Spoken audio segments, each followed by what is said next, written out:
Welcome everyone. It is a pleasure to present our findings on the atom's structure. In this presentation, we will be exploring the models proposed by two remarkable physicists, J. Thomson and Ernest Rutherford, and their alpha scattering experiment.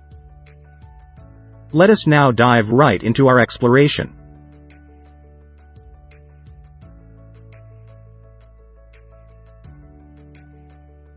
Atoms consist of three distinct types of subatomic particles: electrons, protons and neutrons. Electrons have a negative charge, protons are positively charged and neutrons have no charge. J. Thomson discovered the presence of electrons in the atom in 1900. A year later, Ernst Goldstein identified new radiations in gas discharge that were positively charged, resulting in the discovery of protons. Finally, in 1932, James Chadwick identified the presence of neutrons. Their joint discoveries assist in comprehending the structure of an atom. J. Thomson proposed the plum pudding model of an atom in 1897. This model suggested that atoms were composed of a sphere of positive charge with electrons randomly embedded in it, which explained why an atom as a whole is electrically neutral due to the equal magnitudes of negative and positive charges. This was an exciting idea at the time, and it provided the basis for further discoveries about the structure of an atom. Rutherford's model of the atom suggests it has a small, positively charged nucleus at the center, surrounded by a cloud of negative electrons. To verify this, Rutherford ran an alpha scattering experiment. He shot a beam of fast, positively charged alpha particles at a thin gold foil.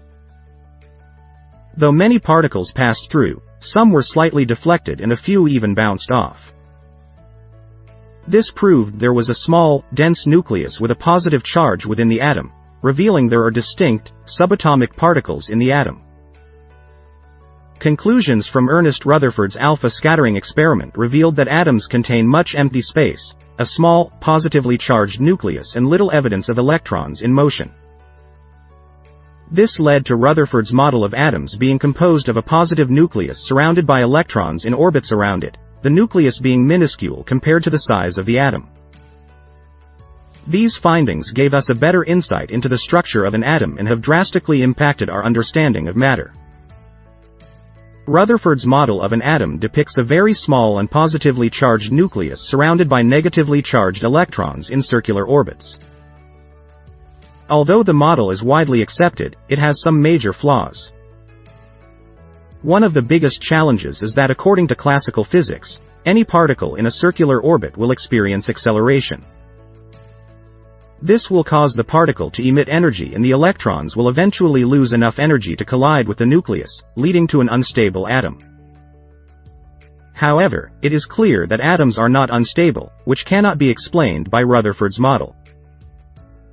In Niels Bohr's atomic model, it is stated that an atom has a positively charged nucleus at its center, and most of its mass is in the nucleus. Electrons are found in distinct orbits, otherwise known as shells or energy levels, which are displayed using letters or numbers. Moreover, electrons do not emit energy while rotating in these orbits. This model was a great step forward in our understanding of the form of an atom. Electron distribution in different shells is an interesting area of research in atomic physics. Bhor and Bury's rules describe the maximum number of electrons that can fit in each shell and how they are filled. The maximum number of electrons in a given shell is determined by the formula 2n2, where n is the number of the shell. The maximum number of electrons in the outermost shell is 8, and electrons must be filled in inner shells before they can be filled in outer shells.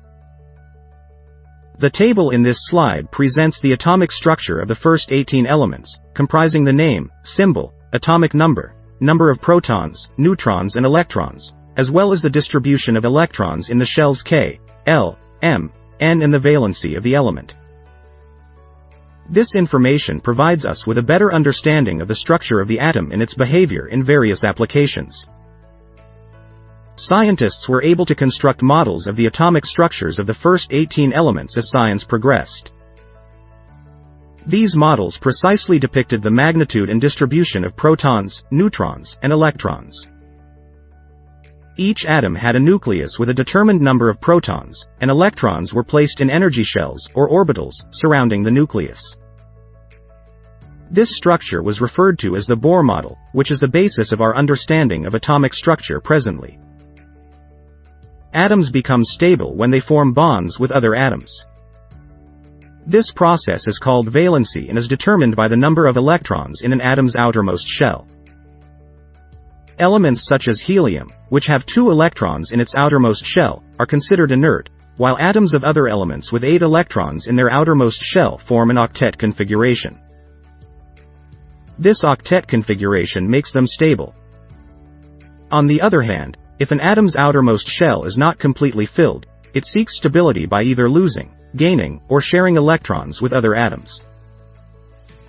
The number of electrons lost, gained or shared by an atom to form the octet configuration is the element's valency.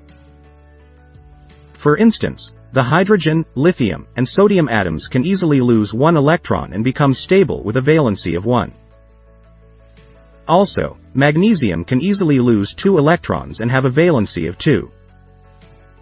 Atomic number and mass number are essential to comprehending the design of an atom. The atomic number is the number of protons in the nucleus of the atom. It remains constant for each element and cannot be altered. The mass number is the amount of protons and neutrons in the nucleus of the atom. It determines the mass of the atom and is mainly relied upon the mass of the protons and neutrons inside the nucleus.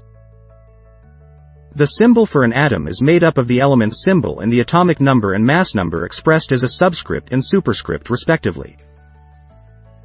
Different atoms of the same element can have various mass numbers, leading to various isotopes. Hydrogen is an example, with 3 isotopes including Protium, Deuterium and Tritium, each having the same atomic number but different mass numbers. Carbon also has 2 isotopes, and chlorine has 2 as well. This variety of isotopes provides a great range of chemical properties for each element. Atomic structures can be quite complex, but one of the ways researchers simplify their understanding is by looking at isobars, atoms of different elements having different atomic numbers but the same mass number. For example, calcium, with an atomic number of 20, and argon, with an atomic number of 18, both have a mass number of 40. Similarly, iron with an atomic number of 26 and nickel with an atomic number of 27 both have an atomic mass of 58.